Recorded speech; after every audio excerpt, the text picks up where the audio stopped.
প্রত্যেকটা মানুষের জীবন অমূল্য, কিন্তু কিছু কিছু সময় দেখা যায় মানুষ সময়কে তাড়া করতে গিয়ে এভাবে জীবন হারায়। এই বাসটির ড্রাইভার কিংবা দেখা যাচ্ছে যাত্রীগুলো একবার ভেবে দেখুন কতটা তারা ঝুঁকি নিয়ে এই যে অর্ধশতক যাত্রীগুলো আজকে যে মৃত্যুর পথযাত্রী।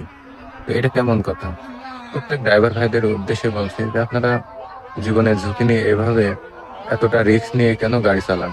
আপনারা কত মনে হয় এ পর্যন্ত অ্যাক্সিডেন্ট দেখছেন তা ঠিক নাই, তবে এইভাবে যে বারবার যে দেখার পরও শোনার পরও জানার পরও যে এভাবে দুর্ঘটনার সম্মুখীন তাড়াহুড়ার কারণে কি দরকার?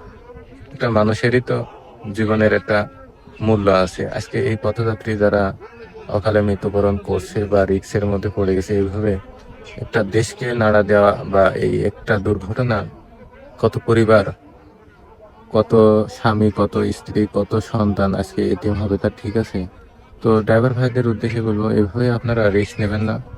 সবসময় নিজেকে কন্ট্রোলে রাখুন, গাড়ি কন্ট্রোলে রাখার চেষ্টা করুন।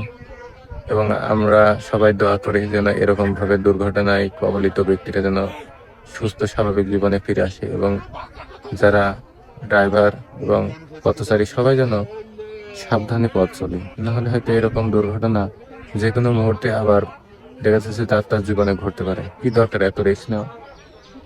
জীবন বড়, জীবনের থেকে আর এই পৃথিবীতে কি দামি আছে? সেই জীবনটা যদি না থাকে এই রিস্ক নিয়ে কি লাভ?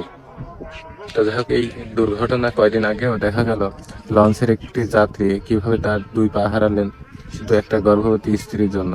তারপর এরকম ত্যাগ হয়তো সবাই করে না। তো যাই হোক, জীবনে ঝুঁকি নিয়ে পথ চলার থেকে সবাই একটু সাবধান হবেন, না হলে দেখা যাচ্ছে জীবনটাই শেষে হারা যাওয়ার সম্ভাবনা আছে।